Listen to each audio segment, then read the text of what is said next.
रामपालजी महाराजांचा असून मराठी भाषिक भक्त समाजास सहज समजावे म्हणून हिंदी भाषेतून मराठी भाषेत रूपांतरित करण्यात आलेला आहे.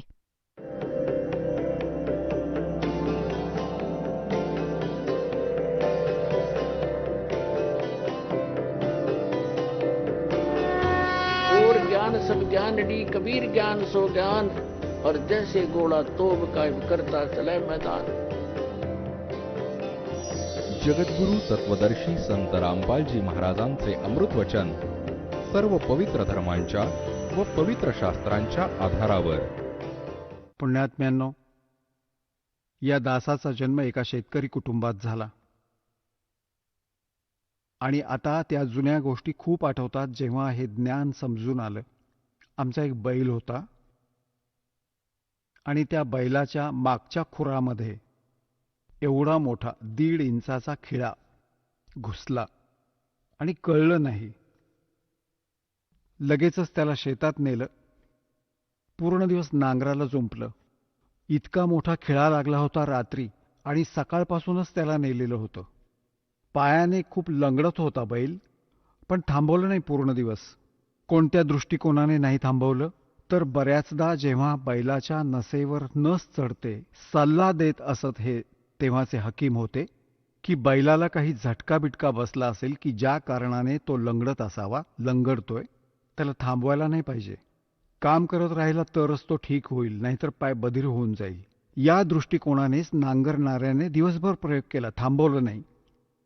संध्याकाळपर्यंतच त्याचा पाय चांगलाच सुजला, मोठा झाला आणि घरी आला कसा बसा 3 पायांवर चालत चालत आला आणि येता येताच बसला. ना चारा खाल्ला, ना खाल्लं पिल्लं, काहीच नाही. आणि उठला नाही सकाळी. आणि उठवायला गेले तेव्हा तोंड उघडलं आणि पडला कोलमडून, पाय सुजून गेला. अशा प्रकारचे हकीम असायचे त्या काळी. कोणी बोलावलं त्याने पाहिलं याला तर सूज आलीये खूप वरती, गुडघ्यापर्यंत. पाय खूप सुजला होता, खूप सूज होती. तर तो म्हणाला की याच्या गुडघ्यात गोळा आला आहे, बैलाच्या गुडघ्यात खिळा घुसलाय खुरात. पण ट्रीटमेंट सुरू झाली गुडघ्यावर. मालिश केलं, त्याला पट्टी बांधली. आता आधी तर तो अतिशहाणा होता जेव्हा मनुष्य होता. त्यानं विचारच केला नसेल की एवढी वीज पडेल त्याच्यावर. आता बोलून सांगू शकत नाही कुठे दुखतंय, काय पीडा आहे. 1 महिन्यापर्यंत भोगत राहिला. खाणं पिणं काहीच नाही, डोळ्यातून फक्त अश्रू. 1 महिन्यानंतर जखम आपोआप पिकून फुटून त्यातून पू बाहेर पडू लागला. त्यातून पू बाहेर पडू लागला तेव्हा लक्षात आलं, हात तेरे की, हा तर खुरात, या इथे डिफेक्ट आहे. मग पुन्हा कोणाला दाखवलं. त्यानं साफसूफ करून एका चिमटीत धरून तो खिळा काढला तर तो एवढा मोठा होता. तेव्हा सुटका झाली त्या प्राण्याची. आता परमात्मा आठवण करून देतात, कबीर जेव्या तो वाए वली जो रटे हरि नाम नहीं तो काट के फेंक दियो ये मुख में भलो ना चामे. परमात्मा म्हणतात, जीभ तर ती चांगली जी भगवंताचं नामस्मरण करेल, त्याचं गुणगान करेल. या चामडीची काही आवश्यकता नाही या तोंडात, यापेक्षा हिला कापून फेकून द्या. तर पुण्यात्म्यांनो, सत्साधना न केल्यानं जीभ हासडली जाईल आपली आणि बोलून सांगता नाही येणार आपल्याला. आता ह्या गोष्टी दासाला आठवायला लागल्या जेव्हा परमात्म्याचं हे ज्ञान समजू लागलं. हे डोळे उघडले, रात्रीची झोप उडाली, दिवसाची शांती संपून गेली. जोवर ही साधना नाही मिळाली आणि मिळाल्यानंतर मग मात्र मी जीवाची बाजी लावली. समझा है तो सिर दर पाओ भोर नहीं रे ऐसा दाव. परमात्म्याने म्हटलं आहे की ये संसार समझदा नाही कहंदा श्याम दोपहरे नू और गरीबदास ये वक्त जाता रोग इस पैरे नू. ह्या वेळेला आठवून आपण खूप रडाल की हे भगवान, मनुष्य जीवनात भक्ती केली असती तर कुत्र बनून अशी तोंड वर करून रडायची वेळ आली नसती. त्यांना कधी कधी प्रेरणा होते. ही काय अवस्था झाली आमची. रात्रीच्या वेळी थंडीच्या दिवसात वरून पाऊस पडतोय आणि तो एसी रूम मध्ये राहणारा आज शेपटी घालून गल्लीमध्ये विराजमान आहे एक भक्ती न केल्याने. आणि मग तो वर तोंड करून करतो ऊ. ही काय अवस्था झाली आहे. त्यांचा तर हाच आत्मा होता जो मनुष्य जन्मात होता. सगळं जाणवतं त्यांना. तर इथे परमात्मा म्हणतात, ते अच्छे दिन पाछे गए गुरु से किया ना हेत, अब पछतावा के कर बिरा चढ़िया चुगी खेत. म्हणजे मनुष्य जीवन असताना जर हे ज्ञान आठवलं, समजलं, तर मग काही बिघडत नाही. नाहीतर नंतर सगळ्याची माती होते. मग रडतो तोंड वर करून. गरीबदास ये वक्त जाता है, मनुष्य जीवन का समय जाता है, रो गए इस पैरे लू. जर सद्भक्ती नाही केली तर रडायची वेळ येईल. आणि भक्ती करतायच्या नकली माणसांकडे तर तेही रडतील, कारण ते निरुपयोगी आहेत. काही मंत्र नाही, काही साधना नाही, काही ज्ञान नाही त्यांना. तर ती आता गोष्ट बिघडतीये पुण्यात्म्यांनो. या काळाने भरपूर अन्याय केला आहे तुमच्यावर. परमात्म्याची आस आत्म्याला बऱ्याच युगांपासून आहे, जेव्हा परमात्म्यापासून त्याची ताटातूट झाली आहे. पण काळाने आपले हे दूत पसरलेले आहेत, जे मिसगाईड करतायत, परमात्म्यापर्यंत जाऊ देत नाहीत, तर साधनांमध्ये गुरफटवून ठेवतात. हे तर दयाळू येतात, आपल्या समर्थपणाने आपल्याला या मार्गाचं स्मरण करून देतात, यावर दृढ करतात, जे काळ होऊ देत नाही. तर काळ मनामध्ये विष कालवतो जेव्हा हे सज्ञान ऐकतो. आणि जेव्हा अज्ञान ऐकता तेव्हा आरामात बसून राहता. जो जे म्हणेल ते सगळं सत्य. आणि सत्य सुरू झालं की ते खोटं वाटायला लागतं. कारण की आम्ही अज्ञान खूप ऐकून ठेवलंय. आता साधना करतात ती चुकीची करतात. काय म्हणतात परमात्मा? प्रेत शिला पे जा बिराजे पितरों पिंड भराई, बोल श्राद्ध खान को आए, ये काग भये कलमाही. परमात्मा म्हणतात, भूत बनले भूत हे चुकीची साधना करून. आणि मग पितरों पिंड भराई, पिंडदान केलं. और बोर श्राद्ध खान को आए, काग भये कलमाही. आता पुण्यात्म्यांनो, हे जे श्राद्ध काढतात, हा कुठून घेतला यांनी हा जुगाड? जर वेदांमध्ये मनाई आहे की श्राद्ध नाही केले पाहिजे, ही भूतपूजा आहे, भूत पुजाल तर भूत व्हाल. गीतेच्या अध्याय नंबर 9च्या अध्यायात श्लोक नंबर 25 मध्ये म्हटले की भूत पुजणारे भूत होतील. जे पितरांची पूजा करतील ते पितर बनतील. देवतांची पूजा करणारे देवलोकात जाऊन त्यांचे नोकर बनतील. आणि माझी पूजा कराल तर मला प्राप्त व्हाल. तर गीताजींनी तर मनाई केली आहे की पितरपूजा, भूतपूजा, तेरावं करणं, अस्थि विसर्जन करणं, गती करण्यासाठी गंगेत नेऊन सोडणं, ही सगळी शास्त्रविरुद्ध साधना आहे, वेदविरुद्ध साधना आहे. ही नाही करायला हवी. तर ही आमच्या सगळ्या धर्मगुरूंची लांडी लबाडी आहे की श्राद्ध घाला, 17वं 13वं करा. आता पुण्यात्म्यांनो, परमात्मा म्हणतात, रे भोड़ी सी दुनिया, सत्य गुरु बिन कैसे सरिया. रे भोड़ी सी दुनिया, सत्य गुरु बिन कैसे सरिया. अपने लला के बाल उतरवावे, देख के चीना लग जइया. एक म्हातारी घेऊन चालली आपल्या नातवाला किंवा नातीला कुठे, गुडगावला. आपल्या इष्टधामाला घेऊन जातात जिथे असेल तिथे. आणि तिथं न्हावी बसलेला असतो. आणि या अज्ञानी धर्मगुरूंनी आपल्याला हा सल्ला देऊन ठेवलाय की बाळाचे पहिले केस आपल्या मातेवर उतरवायला हवेत, आपल्या इष्टधामी जाऊन. आता ती म्हातारी जातीये नात किंवा नातवाला घेऊन, आणि बरोबर तिची सून. आणि तिथे न्हावी बसलेला असतो. त्याच्याकडे जाऊन ही म्हातारी म्हणते की अरे न्हावी बाबा, माझ्या नातवाचे केस काप.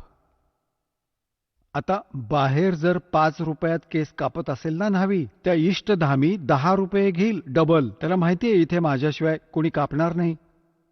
डबल रेट घेईल. आणि मग आजी म्हणेल की बाबा रे, पटकन मोठे मोठे काप. आणि मग ती म्हातारी असं म्हणेल की अरे न्हावी बाबा, जरा लक्ष दे ना, माझ्या नातवाची कातडी नाजूक आहे. म्हणते त्याला कात्री नाही लागली पाहिजे, हळूहळू बघ, हळूहळू बाबा. आता परमात्मा म्हणतात, अपने लला के बाल उतरवावे, आणि किती चिंता, के कदे कैची ना लग जइया. अरे एक बकरी का बच्चा लेके उसका गला कटैया. रे भोड़ी सी दुनिया. तोही कोणाचा तरी मुलगाच होता ज्याचा बळी द्यायला निघाली आहेस. आणि आपल्या बाळाची इतकी चिंता की त्याला कात्रीही नको लागायला.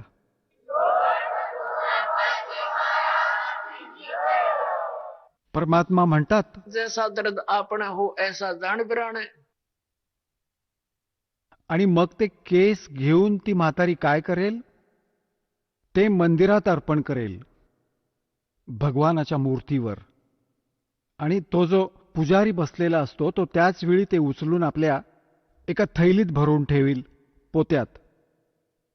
आणि जेव्हा संध्याकाळी ते पोतं भरलं जाईल तेव्हा ते तो उकिरड्यावर फेकून येईल. मग काय ते बँकेत जमा करून टाकेल? ते उचलून फेकूनच दिले त्याने.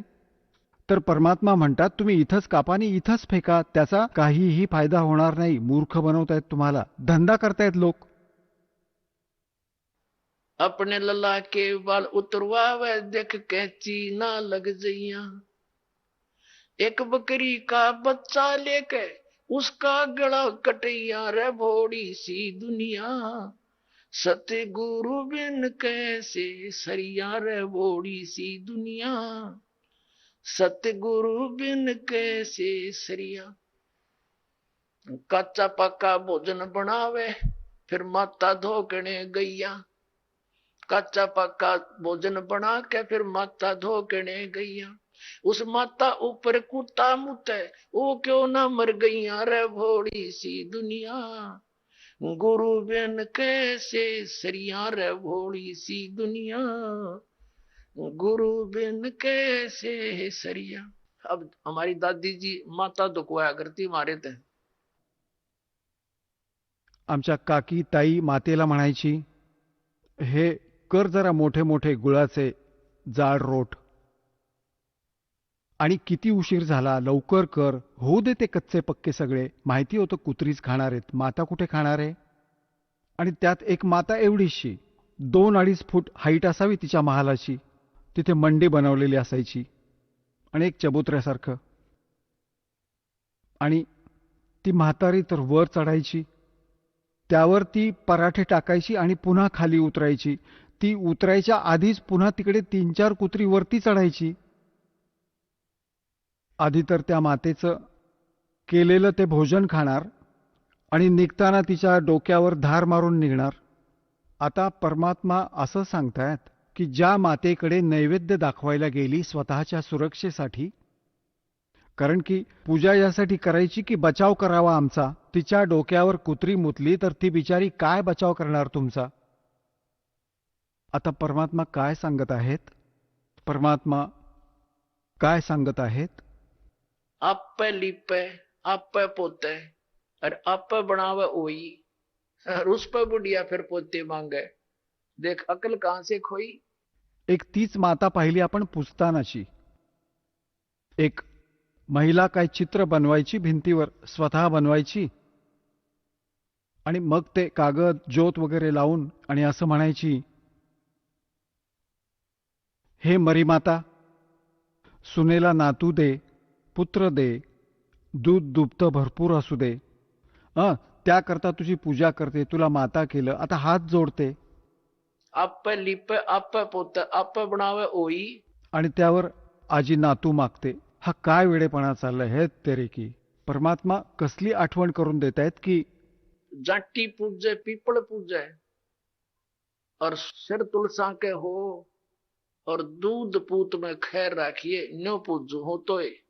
क्षमी पूजते, मग पिंपळाला पाणी घालते, नि तुळशी मातेला पूजते.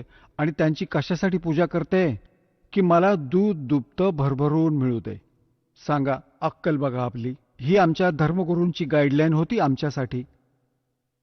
हे शास्त्रविधी त्यागून मनमानी साधना करून सगळी भूतावळ केली. मग काय सांगतायत परमात्मा? जीवित बाप के लठम लठा और मुए गंग पुचैया और जब आवे आसुज का महीना और वो कौवा बाप बनैया रे बोड़ी सी दुनिया। सतगुरु बिन कैसे सरिया। जसं जिवंत बापाबरोबर तर वादविवाद सुरू असतो, निकम्मी आत्मा. पण तो मेल्यानंतर मात्र त्याला गती मिळावी म्हणून ते कुठे जातील? पहा पुण्यात्म्यांनो, हे आमचे धर्मगुरू कुठून गती मिळवून देतात मृत्यूनंतर?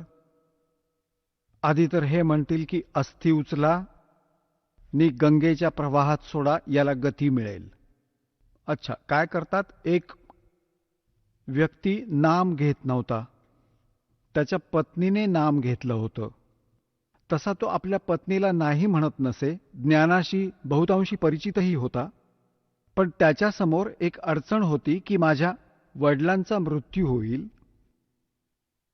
आणि जर मी गंगेमध्ये अस्थी नाही सोडून आलो तर मग माझा आत्मा नाही ऐकणार, तर मी यासाठी नाम नाही घेणार. एक दिवस तो सांगत होता, त्याची पत्नी सांगत होती की माझ्या काकांचा मृत्यू झाला, म्हणजे त्यांच्या ताऊचा, आणि ती घेऊन गेली त्यांच्या अस्थींना गंगा घाटावर. तिथे बसले होते पंडे आणि तिथे त्यांनी आपापली क्षेत्र वाटून ठेवली होती की हे माझं क्षेत्र, हे तुमचं क्षेत्र. जाताच विचारतात, कुठून आलात जी? तर ती सांगते की असं असं सोनपतहून आली आहे. तर म्हणतात की अच्छा अच्छा, या या, तुम्ही आमच्या आहात, पकडून ठेवतील. तर मग तिथे जाऊन तिने पाहिलं उघडून, मागचा सगळा इतिहास सांगतात. तर काय म्हणाले ते? असं म्हणाले, यजमान, खूप दिवसांनी तुम्ही आलात. अरे काय अजब सांगतायत. आता ती हे म्हणत होती की हे सांगत होता तिचा पती की माझं डोकं ठणकलं की शत्रू तर ही वाट पाहत आहेत की आम्ही रोज भरावं. आता खूप दिवसांनी आलास गती करायला. तर तो म्हणू लागला, त्यानंतर माझं तिथून मन हटलं. का तर तो दिवसभर आमच्याशी ना हा लबाडी करत होता. आता पुण्यात्म्यांनो, गती करवली की गंगेमध्ये अस्थी सोडल्या, मिळाली गती. मग म्हणतात 13वं घाला. 13वं कशासाठी? तर गतीच मिळावी म्हणून. चला 13वं पण घातलं. मग म्हणतात आता याचं श्राद्ध पण घाला. आधी प्रत्येक महिन्याला करायचे, मग ते 6 महिन्यांनी खूप मोठी व्यवस्था करायचे, आणि मग 1 वर्षानंतर त्याचं कंप्लिशन व्हायचं, त्याचं समापन करायचे 1 वर्षाने. वर्षभर झटत राहायचे गती करायला. आणि मग काय करतात हे परमात्मा सांगतात. प्रेत शिला पे जा बिराजे पितरों पिंड भराई. मग पिंड भरा, पितरांची मुक्ती होऊन जाईल. परमात्मा काय म्हणतात की जीवित बाप के लठम लठा हर मुए गंग पुचैया. और जब आया आसोज का महीना कौआ बाप बनैया रे बोली सी दुनिया. आता पुन्हा आले श्राद्धाच्या वेळी आषाढाचा महिना. तर ज्या तिथीला कोणी घरचा सदस्य मृत्यू पावतो तेव्हा आमचे धर्मगुरू ती तिथी नोंद करून घेतात. आषाढाच्या महिन्यात अमावस्येपासून पौर्णिमेपर्यंत त्या कोणत्याही तिथीला ज्या दिवशी मृत्यू होतो त्या दिवशी विशेष कार्यक्रम करतात, श्राद्ध घालतात. आणि सगळ्यात आधी काय करतात ते जेवण बनवून वर ठेवतात, छतावर, आणि त्याच वेळी कावळे येऊन ते खाऊन टाकतात. तर ते काय म्हणतात आपले धर्मगुरू, पहा नैवेद्य नेला वडिलांनी, कदाचित ते कावळा बनले असतील. अरे भल्या माणसांनो, गती द्यायला गेलात नि कावळा बनवून सोडलत. ही आहे त्यांची साधनं. आता परमात्मा म्हणतात, प्रेत शिला पे जा बिराजे पितरों पिंड भराई. और बहुत सरहद खान को आए काग बने कलमाई. पुढे काय सांगतात, जय सतगुरु की संगत करते सकल कर्म कट जाई. अमरपुरी पर आसन होते जहां धूप ना छाई. आता काय म्हणतात की सद्गुरूंची संगत असती, सद्गुरू लाभले असते तर साऱ्या कर्मातून सुटका झाली असती. ना श्राद्ध घालणं, न भूत बनणं, ना कावळे किंवा पशूंच्या योनीत जाणं. आणि मग काय झालं असतं? अमरपुरी, ज्या स्थानाचा कधी नाश होत नाही, सतलोक, सनातन परमधामाची प्राप्ती हो, सद्गुरू मिळो आणि हे सर्व त्रास संपू देत. आणि हे आमचे गुरुजी, धर्मगुरुजी श्राद्ध तर अवश्य काढायला हवेत. यांनी तर आमची कर्म बिघडवण्याचा ठेका घेतला होता. पुण्यात्म्यांनो, पवित्र हिंदू धर्माचे जे सद्ग्रंथ आहेत, पवित्र 4 वेद आणि पवित्र श्रीमद भगवत गीता आणि 5वा वेद, जी परमात्मा कबीरजींची वाणी, जी त्यांच्या मुखकमलातून आली, त्यात कंप्लीट ज्ञान आहे. सर्व सद्ग्रंथांचा सारांश आहे. ते तर यांच्या हाती नाहीच आलं, कारण की यांनी संस्कृतच्या जाणकारांनी रिजेक्ट केलं होतं. कबीर साहेबांची वाणी तर एका अशिक्षिताची वाणी आहे, त्यामुळे ती आपल्याजवळ आपल्यापर्यंत येऊ दिली नाही. तर यामध्ये जे पुराण आहे, हे पुराण काय आहे? हे चारही वेद, त्या चारही वेदांचा सारांश श्रीमद भगवद्गीता. पण श्रीमद भगवद्गीतेत काही अटकळी युद्धासाठी या काळ भगवानांनी वापरल्या आहेत, त्या वेगळ्याच दिसून येतात. आणि जे वेदांशी साम्य असणारं गीताजीतील ज्ञान खरं आहे, अगदी सत्य आहे. कारण की ते वेदज्ञान गॉड गिव्हन आहे, परमात्म्यानं दिलेलं आहे. तर आपण परमात्म्याच्या आदेशाचं पालन करायचं आहे. आणि पुराण काय आहे? हे ब्रह्माजी द्वारा दिले गेलेलं ज्ञान, ब्रह्माजींकडून ऐकून मग कुणी अन्य ऋषींनी कुठून तरी ऐकलेलं ज्ञान, त्या सगळ्याची खिचडी बनवून पुराण बनवलं. आता वेदांमध्ये या श्राद्ध आदी कर्मकांडांचा निषेध आहे आणि गीताजीमध्ये निषेध 9व्या अध्यायाच्या 25व्या श्लोकात स्पष्ट केला आहे की भूत पूजणारे भूत होतील. हे पहा, श्रीमद भगवद्गीता, गीता प्रेस गोरखपूरहून प्रकाशित आहे. जयदयाल गोयंदका याचे अनुवादक आहेत. अध्याय नंबर 9चा हा आहे अध्याय नंबर 9, श्रीमद भगवद्गीता, श्लोक नंबर 25. देवतांना पूजणारे देवतांना प्राप्त होतात, पितरांना पूजणारे पितरांना प्राप्त होतात आणि भूतांना पूजणारे भूतांना प्राप्त होतात आणि माझे पूजन करणारे मलाच प्राप्त होतात. आता हे श्राद्ध कुठून आलं मग? आता आपल्याला दाखवतो एक झलक. पुराणात काय लिहिलंय? एक मार्कंडेय पुराण आहे. एक रुची नावाचे ब्राह्मण होते, ऋषी, आणि त्यांनी वेदांना जाणलं, वाचलं, ज्ञानी आत्मा होते की मनुष्य जीवन केवळ मोक्ष प्राप्तीसाठी प्राप्त होतं.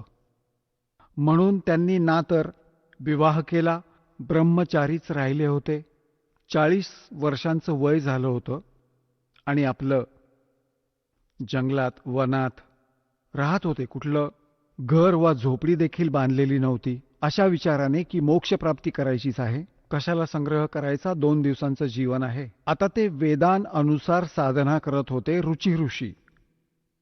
आणि त्यांचे जे पिताजी, आजोबा, पणजोबा आणि खापर पणजोबा ते मृत्यू पावले होते, ते भूत बनले होते. आणि ते देखील ऋषी होते, ब्राह्मण होते. त्यांनी ही कर्मकांड केली, करवली, त्यामुळे भूतच बनणार होते ते. तर ते चारही दिसले आणि म्हणाले, पुत्रा, तू विवाह का नाही केलास? विवाह करून तू आमचं श्राद्ध घातलं असतं आणि आम्हाला गती लाभली असती. आता रुची म्हणू लागले की पितामहांनो, वेदात तर याची मनाई केली आहे. हे श्राद्ध वगैरे घालणं, कर्मकांड करणं हा तर मूर्खांचा मार्ग आहे. आणि ते पितरही म्हणाले की बेटा, आहे तर असंच आहे, यात काही संशय नाही, खोटं नाही, सत्य आहे. परंतु आमचं काय होईल? तुम्ही जा खड्ड्यात, आमचं काय होणार? आपण मेलात आणि पुत्रालाही मारायचा विचार करतायत. हे पहा, मार्कंडेय पुराण. हे गीता प्रेस गोरखपूरहून प्रकाशित आहे. गीता प्रेस गोरखपूरहून प्रकाशित. हे गीता प्रेस गोरखपूरचे प्रकाशन आहे. 242 पानावर संक्षिप्त मार्कंडेय पुराण. रोजच्या मुनींची उत्पत्ती कथा. मार्कंडेयजी म्हणतात की ब्राह्मण फार पूर्वीची गोष्ट आहे. प्रजापती रुची ममता आणि अहंकाराविना या पृथ्वीवर फिरत होते. त्यांना कुणापासूनही भय नव्हतं. ते खूप कमी झोपत. त्यांनी ना तर अग्नीची स्थापना केली होती, ना स्वतःसाठी घरही बांधलं होतं. ते एक वेळ भोजन घेत आणि बिना आश्रमाचेही राहत असत. त्यांना सर्व प्रकारच्या आसक्तींनी रहित आणि मुनिवृत्तीने राहताना पाहून त्यांच्या पितरांनी त्यांना म्हटलं. मग पुढे पहा, हे चौघेही पुढे भूत बनलेत. हे पहा,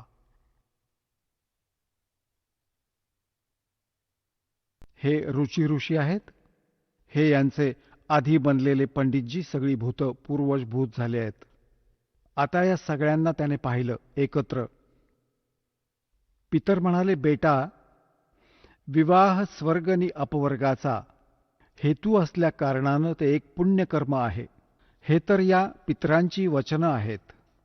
ही तर पितरांची वचनं आहेत जी सल्ला देत आहेत. पहा, ते तू का नाही केलंस? गृहस्थ पुरुष समस्त देवता, पितर, ऋषी आणि अतिथींची पूजा करून पुण्यमय लोकांना प्राप्त करतो. तो स्वाहा उच्चारून देवतांना स्वधा शब्दाने पितरांना तथा अन्नदान, बलिवैश्वदेव आदींनी भूत, आदी प्राणी आणि अतिथींना त्यांचा भाग समर्पित करतो. बेटा, आम्ही असं मानतो की गृहस्थाश्रमाचा स्वीकार न केल्यानं तुला या जीवनात क्लेशच क्लेश भोगावे लागतील, तथा मृत्यूनंतर दुसऱ्या जन्मातही क्लेशच भोगावे लागतील. रुची म्हणाले, पितृगण, परिग्रह हाच अत्यंत दुःख नि पापाचं कारण ठरतो आणि त्याने मनुष्याची अधोगती होते. त्यामुळे मनुष्याची अधोगती होते. त्याच विचाराने मी आधी स्त्री संग्रह केला नाही.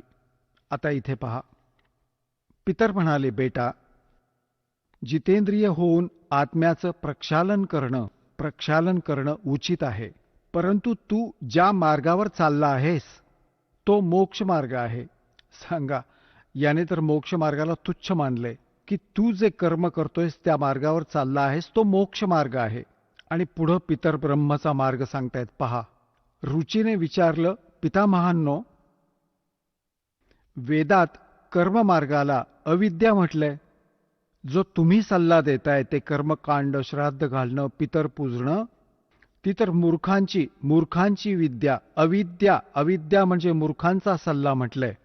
मग का तुम्ही मला त्या मार्गाला जायला सांगत आहात? पित्र म्हणाले, हे सत्य आहे की कर्माला अविद्याच म्हटलं गेलं आहे. यात काहीच खोटं नाही. मग राहिलं काय बाकी? तुझं डोकं? हे आपल्या पुराणात लिहिलंय. आता या गोष्टीला पितरही मानतात. आपण जर साधना केली तर मोक्षमार्ग आहे. आणि मग ते त्याला सल्ला पण देतायत, भूतबीत, श्राद्ध घाल, विवाह कर. अरे हा नरक मार्ग आहे.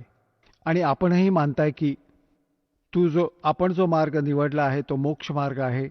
आणि रुची म्हणतायत, वेदात यामध्ये तर याला अविद्या, मूर्खांची ही साधना म्हटली आहे की पितृभूत पूजणं, श्राद्ध घालणं. आणि पितर स्वीकारही करतायत की हो असंच आहे, यात काही मिथ्या नाही. मग हे सगळं बिंडोक काम, हे करा, ते करा, असं करा. पित्र करतात, पुत्र देतात, दट्ट्या देतात. आपण तर उपाशी माराल. सांगा, मूर्ख बनवून ठेवलंय.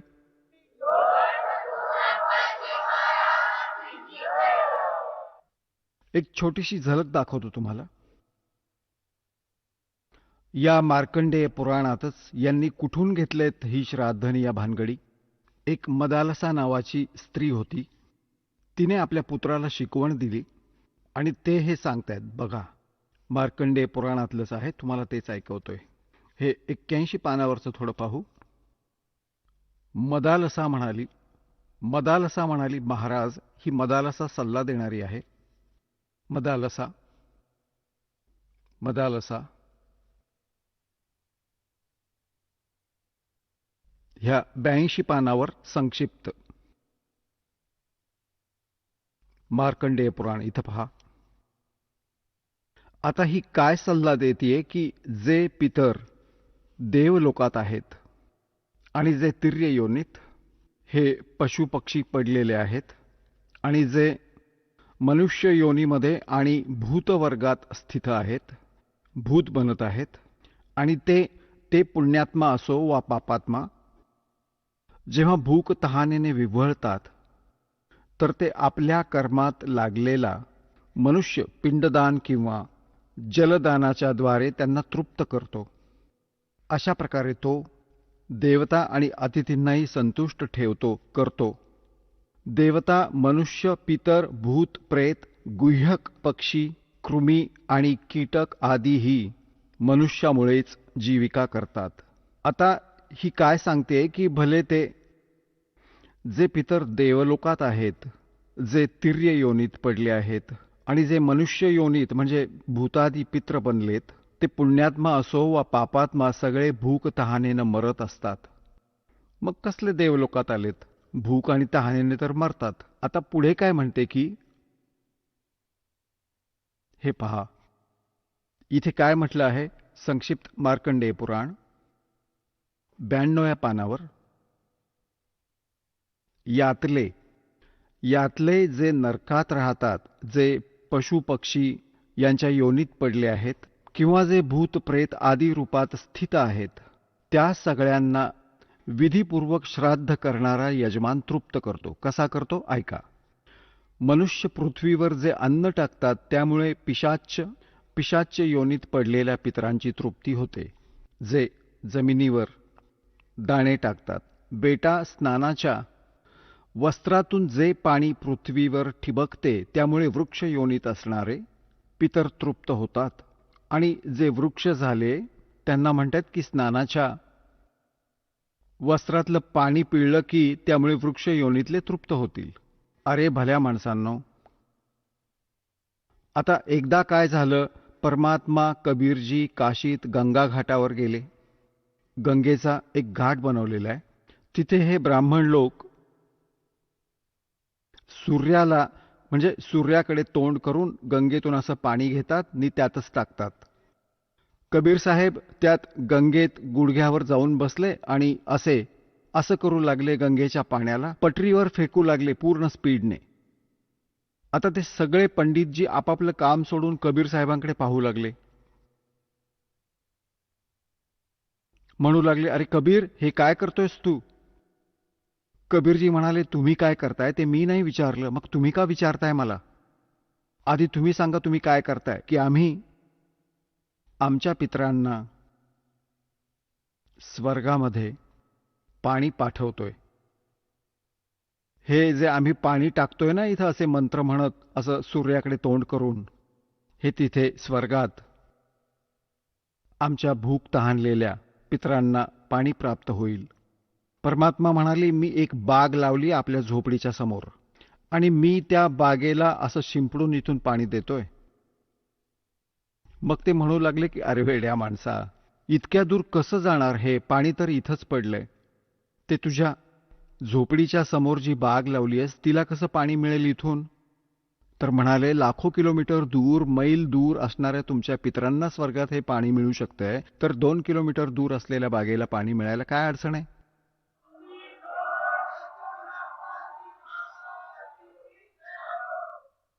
तर त्यांची बोलती बंद झाली त्या पंडितांची. त्यांनी आपली चूक मान्य केली, मालकांना पूर्ण शरण गेले. आता पुण्यात्म्यांनो, इथे हीच सिस्टीम आहे बघा. आता पहा, इथे पुढे मार्कंडेय पुराण आपण वाचतोय 92व्या पानावर. त्यामुळे वृक्ष योनीतले पितर तृप्त होतात. अच्छा, वृक्ष तर आहे इतका मोठा, आणि गंगा किनारी कपडा पिळून किती पाणी मिळणार सांगा? तो वृक्ष कसा तृप्त होणार? त्याच्यावर तर बादली भरून पाणी ओतावं लागेल. कसं मूर्ख बनवतायत बघा.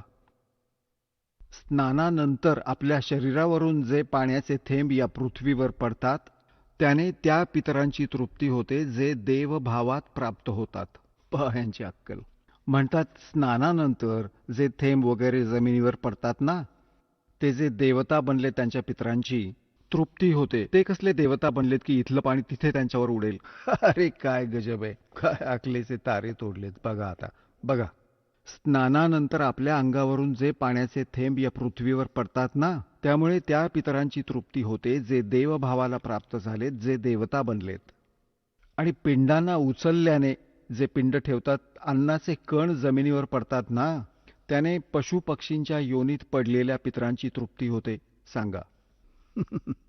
त्या पशुयोनीत त्यांची म्हैस बनून उभी असेल कुणी, आई, काकी, दादी, ताई कुणी, आणि उडालेले ते कण पडलेत जमिनीवर, आणि ती म्हैस तर रोज पाठीवर चारा खाते रोज. एका कणाने काय होणार आहे तिला? काय हा वेडेपणा बघा, कसं मूर्ख बनवलंय.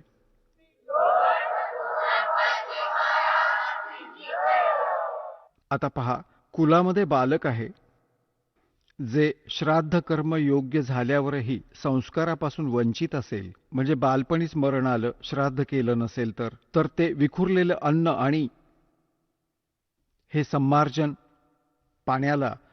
सम्मार्जन केलेल्या पाण्याला पितात. ब्राह्मण लोक भोजन केल्यानंतर हात तोंड धुतात आणि पायांना सुद्धा धुतात. तर त्या जलानेही अन्य पितरांची तृप्ती होते. बाळा, उत्तम विधिवत श्राद्ध करणाऱ्या पुरुषांचे अन्य पितर जर बाकी कुठल्या योनीत गेले असतील तरीही श्राद्धाने त्यांना मोठी तृप्ती मिळते. अन्य प्रकारच्या ऊर्जित धनाने जे श्राद्ध केले जाते त्यामुळे चांडाळ आदी योनीत पडलेले पितर तृप्त होतात. आता जे भूत प्रेत पितर, कुणी वृक्ष बनलंय, कुणी म्हैस बनून उभा आहे, कुठे कुणी काठडा बनला आहे, म्हणतात की तेही तृप्त होतील. कसं शक्य आहे? 2-2 वेळा खातायत भरपूर, तेव्हा पोट भरतं.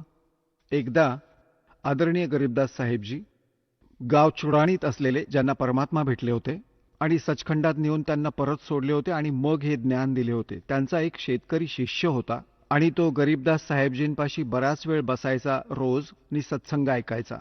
दिवसभर विचार ऐकायचा, बसून राहायचा. तर तो एक दिवस नाही आला. गरीबदासजींनी विचारलं की काल का नाही आलास? दुसऱ्या दिवशी जेव्हा तो पोचला तो म्हणाला की महाराजजी, काल माझ्या आईचं श्राद्ध होतं आणि आमचे ते गुरुजी पंडितजी आले होते. त्यांनी मग श्राद्ध वगैरे काढलं. त्यात पूर्ण दिवस बिझी राहिलो मी. म्हणाले, बरं बाबा. मग म्हणाला की उद्याही नाही येऊ शकणार मी. गरीबदासजींनी विचारलं, उद्या काय कारण आहे? म्हणे, उद्या माझ्या वडिलांचं श्राद्ध आहे. म्हटले, अच्छा. परमात्मा आधी देखील खूप समजवायचे गरीबदासजी, पण आपली बुद्धीच काम करायची नाही. संसाराच्या व्यवहारांना खूप महत्त्व देतो. तर मग गरीबदासजी म्हणाले, एक काम कर बेटा, जेव्हा तुझ्या पित्याचं श्राद्ध करतील तुमचे ते ब्राह्मणजी, त्यानंतर 2 व्यक्तींचं खाणं घेऊन ये इथे. आता त्या व्यक्तीला वाटलं गुरुजी स्वतःसाठी मागवत असतील. जेव्हा त्याच्या गुरुजींनी सगळं काम केलं, तयारी, त्यात नैवेद्य दाखवला, कावळे शिवले, सगळं झालं, तेव्हा तर नंतर उरलेल्या 2 रोट्या 2 माणसांचं खाणं घेऊन तो गरीबदासजींच्या घरामध्ये आला. गरीबदासजी देखील गृहस्थी होते, मुलं बाळं होती, शेतकरी होते, पण परमात्म्याशी परिचित झालेले होते, तत्वज्ञानाशी परिचित होते. त्या भक्ताचंच शेत होतं, त्यात तळं होतं, छोटा तलाव, ज्याला लेक म्हणत. तर ती व्यक्ती घेऊन आली 2 माणसांचं जेवण. गरीबदासजी म्हणू लागले, ये माझ्या मागे मागे. आता त्या व्यक्तीला वाटले की शेतात कोणी भक्त साधू संत आले असतील जे भेटायला येत असतात. तिथे जाऊन त्या लेकच्या त्या जागेच्या 1 किलोमीटर दूर शेतांमध्ये जे तलाव असतात छोटे छोटे, पशूंना पाणी पिण्यासाठी जे साठवलेलं असतं पाणी, तर त्याच्या 4ही बाजूला खूप दाटी असायची झुडपांची. काटेदार झुडपांच्या गुच्छांनी तयार झालेलं असायचं. तिथून 100-200 फुटाच्या अंतरावरती गरीबदासजी आणि ती व्यक्ती बसले आणि मग तिथून त्यांनी आवाज दिला त्यांच्या मातापित्यांच्या नावाने आणि त्यांना म्हणाले की या, तुमचा पुत्र भोजन घेऊन आलाय. तेव्हा तिथे एक गिधाड आणि गिधाडी तिथं आले आणि तिथं येऊन थांबले. ती लीला होती गरीबदास साहेबजींची. म्हणाले, बेटा, ही तुझी माता आणि हे पिता आणि हे तुझे पिताजी. भरव त्यांना भोजन. तिथे उघडून ठेवलं त्याने. मग झडप घातली त्यांनी. 1 मिनिटात खाल्लं पटापट आणि खाऊन पळाले. आता गरीबदासजी म्हणाले की तुझे गुरुजी काय म्हणत होते की 1 दिवसाचं भोजन दिल्यानंतर आणि 1 वर्षापर्यंत तुझे पिताजी जे कुठल्या योनीत असतील ते तृप्त राहतील. म्हणाला, हो, असंच म्हणत होते. म्हटले, हे दोघेही भुकेले होते बघ, खाल्लं सगळं. आणि भोग तर देऊन आलास ना तू? तर म्हणाला, हो जी. त्या दिवसानंतर त्याने कान पकडले. म्हणाला, गेलं खड्ड्यात, हा तर सगळा बिंडोक प्रकार. मग सोडला सगळा. लोकवेद आणि दंतकथा मनाला पटेल तेच आचरण केलं त्याने. तर पुण्यात्म्यांनो, परमात्मा म्हणत असत की तुम्ही 1 दिवस तर आहार देता, तर ठीक आहे, तुमची गोष्ट मानूया. आणि तुमचे माता आणि पिता जिवंत असताना दिवसातून 2-2 वेळा तर नक्कीच रोटी खात असतील. आणि तुम्हाला एक दिवस खाल्ल्याने 364 दिवस खायची गरज नाही? हे कसं काय शक्य आहे तुम्हाला? एक दिवस नैवेद्य दाखवला, 364 दिवस काय खातील ते? समजून चला, तुमचे पिता काग बनले, कावळा. तर रोज द्या नैवेद्य. 2 रोट्यांचे तुकडे करून वर फेका, म्हणजे त्यांचं पोट भरलेलं राहील. हे एका दिवसाचं असं करून काही फायदा नाही. सांगण्याचा अर्थ असा की त्यांना जे व्हायचं होतं ते झाले. आता पुण्यात्म्यांनो, आपण जेव्हा सद्भक्ती करू आणि ही साधना केल्याने आपले जे पितर भूत प्रेतादी बनले आहेत, भले ते कोणत्याही योनीत असोत या पितरांच्या सिस्टीममध्ये, तर त्यांनाही मोक्ष मिळेल तुम्ही भक्ती केलीत तर. आता पुण्यात्म्यांनो, हे सत्य ध्यानात ठेवा. हा दास वेळेनुसार आपल्याला सर्व क्रिया सांगेल. तुम्ही त्या आधीच केल्यात तर तुम्ही तुमची कर्म बिघडवून ठेवाल. आपण आपली भक्ती करत राहा आणि वेळ आल्यावर हे सर्व आपले पित्र वगैरे सुद्धा या साधनेनेच यांची मुक्ती होऊन जाईल. आता काय होतं, जसं या पुराणांमध्येच लिहिलंय की 1000 ब्राह्मण भोजन करत आहेत. जसं यांनी पितरांची आणि भूतांची श्राद्ध केली, त्यांचा विधी सांगितला आहे. पितरांसाठी भोजन द्या ब्राह्मणांना, तर ते विषम नंबरमध्ये असावेत. जसं 1, 3, 7 म्हणजे 5, 7 असे हवेत आणि बाकी सम नंबर्स असावेत. अशा संख्येत असले पाहिजेत. आणि याच विष्णू पुराणात सांगितलं आहे की 1000 ब्राह्मण मोजून भोजन करत असतील आणि त्यांच्या समोर एक योगी, योगी म्हणजे भक्त, सच्चा भक्त, सत्साधक, सत्साधना करणारा परम अक्षर परमात्म्याचा जो साधक आहे तो वास्तव भक्त योगी असतो. योगी म्हणजे तो नव्हे जो पोटातील पाणी हलवून दाखवतो, आसनं बिसनं करून दाखवतो. नाही, योगी तो नाही. हा तर एक तो आहे आपला, समजा की ते प्राकृतिक चिकित्सक म्हणू शकता. योगी आहे, योगीचा अर्थ आहे भक्त. परमात्म्याला भेटण्याच्या प्रयत्नात जो आहे तो योगी आहे, भक्त म्हणजे सच्चा साधक. हे पहा, श्री विष्णू पुराण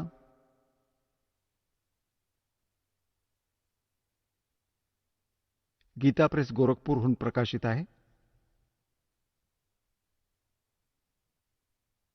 याचे अनुवादक आहेत मुनीलाल गुप्त.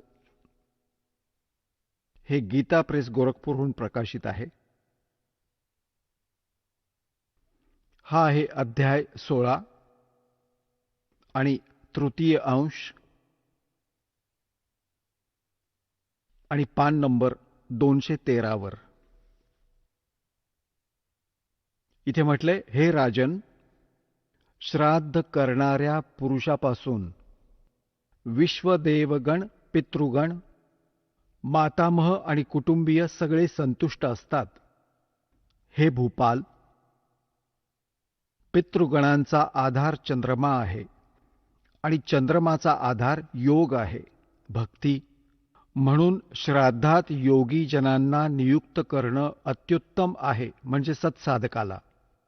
हे राजन, जर श्राद्ध भोजी 1,000 म्हणजे 1000 ब्राह्मणांच्या समोर एक योगीही असेल तरी तो यजमानासहित त्या सर्वांचा उद्धार करतो, म्हणजे ब्राह्मणांचाही आणि योगी यांचा, यजमानांचाही, सर्वांचा उद्धार करतो. पितरांचा तर करतोच.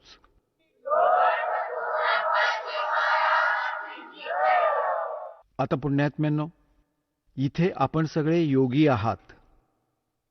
जो भक्त इथे दान करतो तो आपल्याला भोजन करवत आहे, तर आपल्या पितरांचा तर उद्धारच होईल, यावर विश्वास ठेवा. हा इतका उत्तम मार्ग आहे जे आमच्या प्राणात, जे सत्य आहे ते तर यांनी ग्रहण केलंच नाही, यांनी असत्य ग्रहण केलं. आता पुण्यात्म्यांनो, जसं वेद आपण रुची ऋषींच्या कथेत पाहिलं मार्कंडेय पुराणात, की वेदामध्ये याला अविद्या म्हटलं आहे या कर्मकांडाला. आणि पितरही मानतात, कारण ते ब्राह्मण होते, ऋषी होते. आणि ते असं म्हणतायत, आमची दुर्गती होईल तू जर श्राद्ध नाही घातलंस तर. आता जसं एक श्रद्धाळू म्हणतो की जसे आमचे पिताजी दिसायला लागतात आणि म्हणतात की बेटा श्राद्ध कर, आणि का नाही करणार, आम्ही करावंच लागेल. ही काय गोष्ट झाली? आता पुण्यात्म्यांनो, त्याची पद्धत आहे.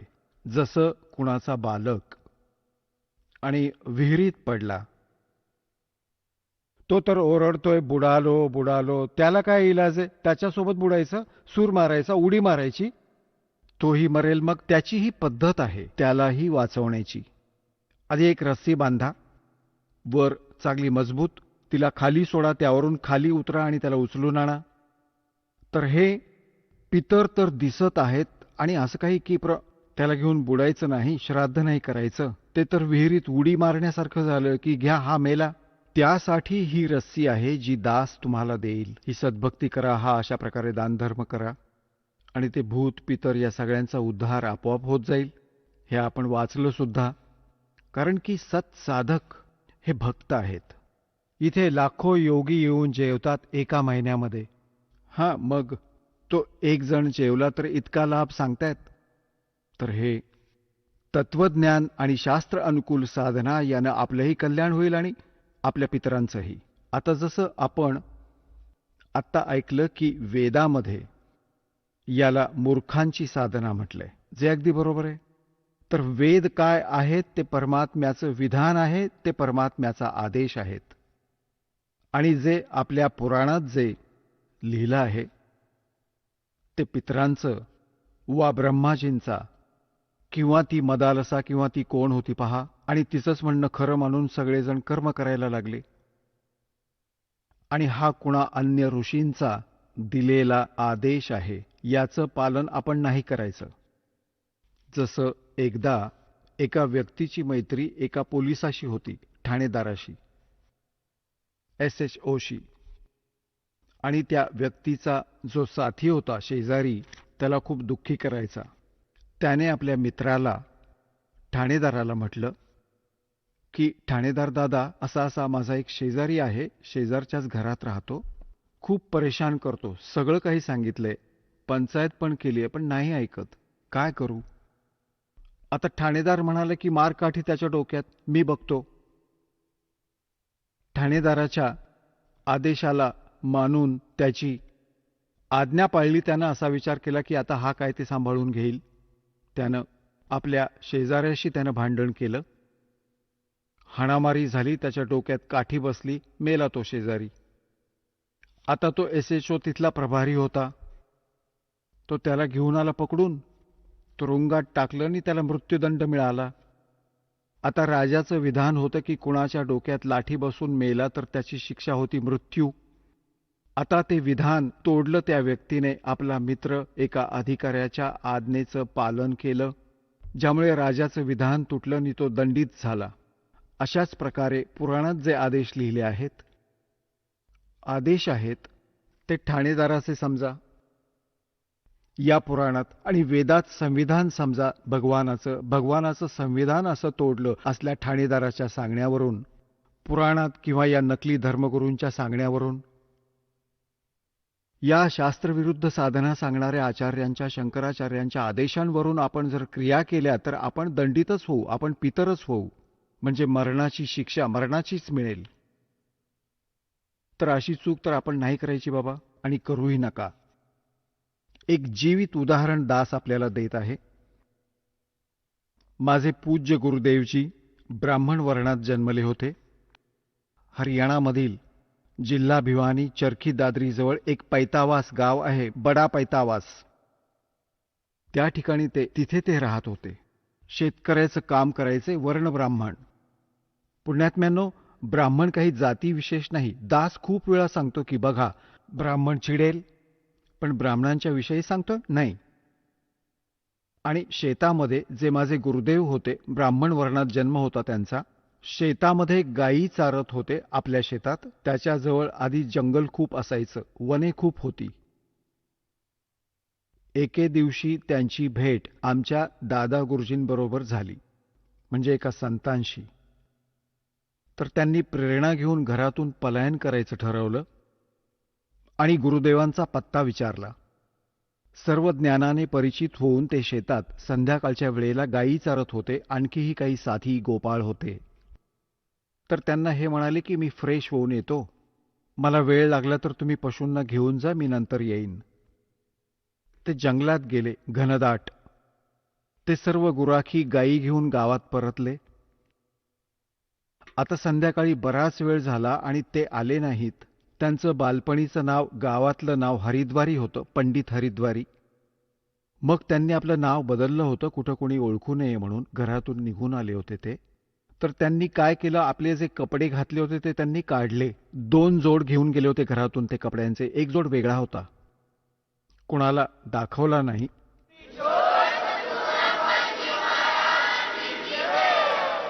चला आता आपण त्या श्रद्धाळूंचे अनुभव जाणून घेऊयात, ज्यांनी जगद्गुरू तत्वदर्शी संत रामपालजी महाराजांकडून दीक्षा प्राप्त केलेली आहे, तसेच त्यांच्याद्वारा सांगितलेल्या भक्ती मार्गावर चालत आहेत. नमस्कार. नमस्कार सर. आपलं नाव? माझं नाव संतोष बालासाहेब पवार, वाटूर फाटा, तालुका परतूर, जिल्हा जालना, महाराष्ट्र. आपला व्यवसाय काय आहे? मी एक रिक्षा चालवतो आणि माझ्याकडं 8 चक्की पण आहे, ती मी चालवतो. संत रामपालजी महाराजांची गुरुदीक्षा आपण कधी घेतली? मी संत रामपालजी महाराजांची गुरुदीक्षा 25 डिसेंबर 2004 मध्ये घेतली. संत रामपालजी महाराज यांची गुरुदीक्षा किंवा नाममंत्र घेण्या अगोदर आपण व आपला परिवार कोणती भक्ती साधना करत होतात? भक्ती साधना म्हणजे असं काही विशेष नव्हतं. आणि जे शिर्डीचे साईबाबा आहे त्यांचं जे ब्रीद वाक्य होतं, सबका मालिक एक आहे, ते ब्रीद वाक्य मला खूप आवडायचं. आणि विशेष अशी भक्ती साधना दुसरी काही करत नव्हतो मी. कमीत कमी मी 9 वर्ष गणपतीची साधना केली. गणपती बसविणे, त्यांची वर्गणी जमा करणे, ह्या सगळ्या गोष्टी केल्या मी. ज्यावेळेस संध्याकाळी हे लोक काय करायचे की आरती वगैरे झाली की त्याच्यानंतर 9-10 वाजता पत्ते वगैरे खेळायचे त्या गणपतीपाशी. पण माझ्या मनात सुद्धा या भावना यायच्या की बघा, गणपती जे एक महत्त्वाचं स्थान दिलं जातं याला. आणि त्या ठिकाणी बघा तुम्ही की संध्याकाळी पत्ते खेळणं आणि डीजे वगैरे लावणं, दारू पिणं, ह्या सगळ्या गोष्टी मला या आवडत नव्हत्या. मी असा विचार करायचो की हीच भक्ती आहे का?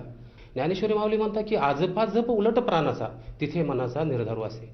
जर आजपा हा आजपा आहे काय, ह्या गोष्टीवर माझं प्रश्नचिन्ह होतं.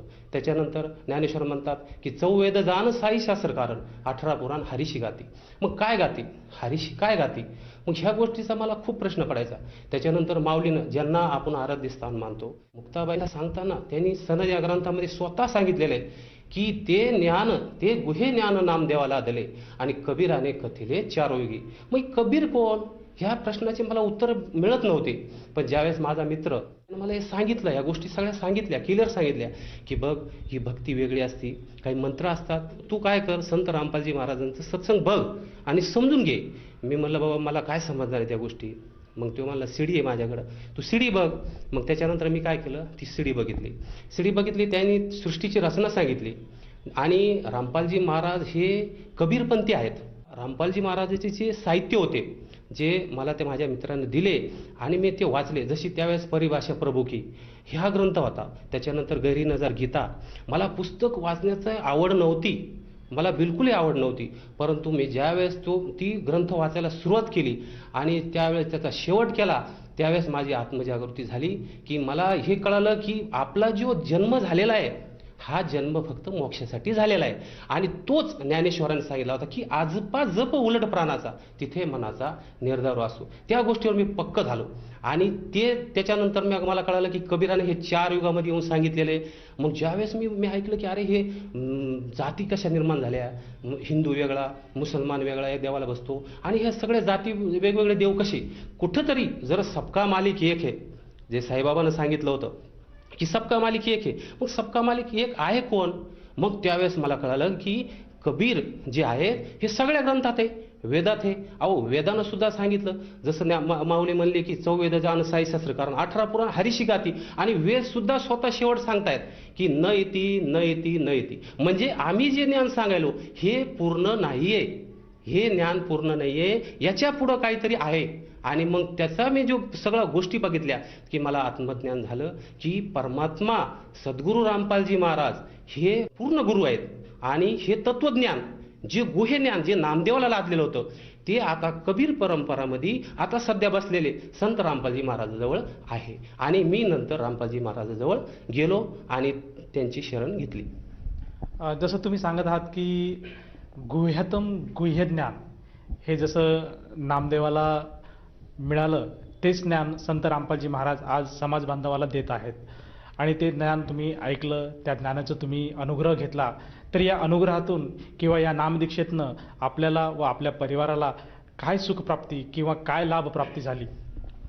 हे बा सरजी, मला तर खूप हे तत्वज्ञान जेव्हापासून मिळालं त्यावेळेसून सगळ्यात मोठा जो लाभ मिळाला आहे मला हे मोक्षप्राप्तीचा मला मार्ग मिळाला.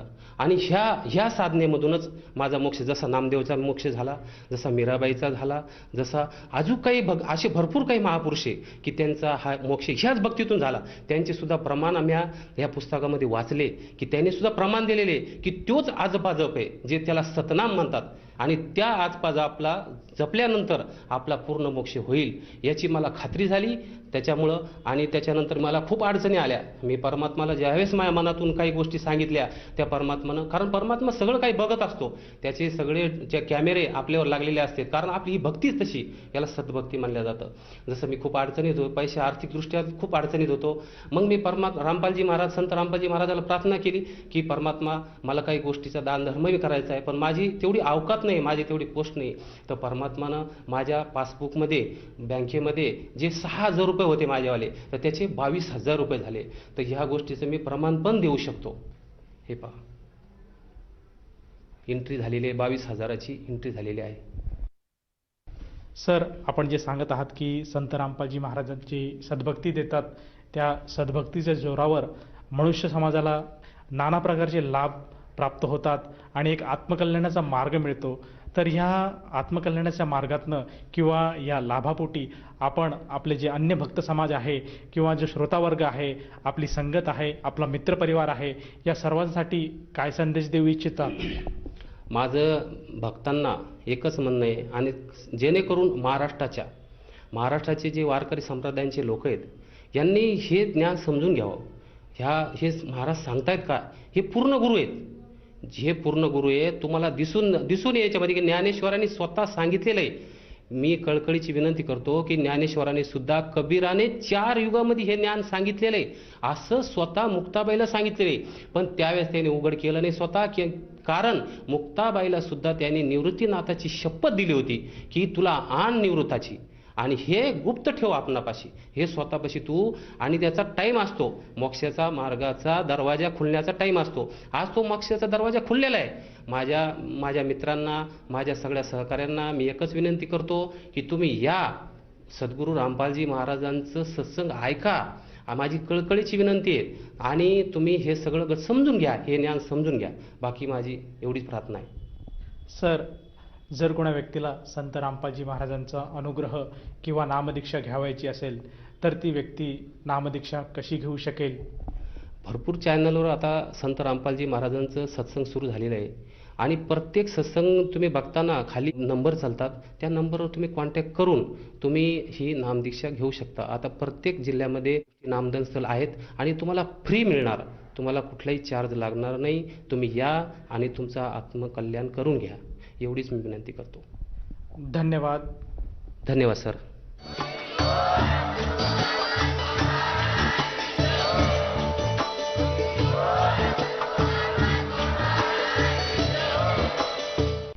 आपण ऐकत होता जगद्गुरु तत्वदर्शी संत रामपालजी महाराजांचे मंगल प्रवचन.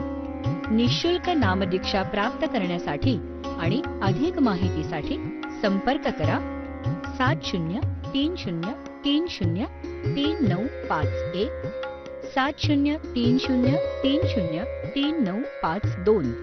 आमची वेबसाईट आहे www.jagadgururampalji.org.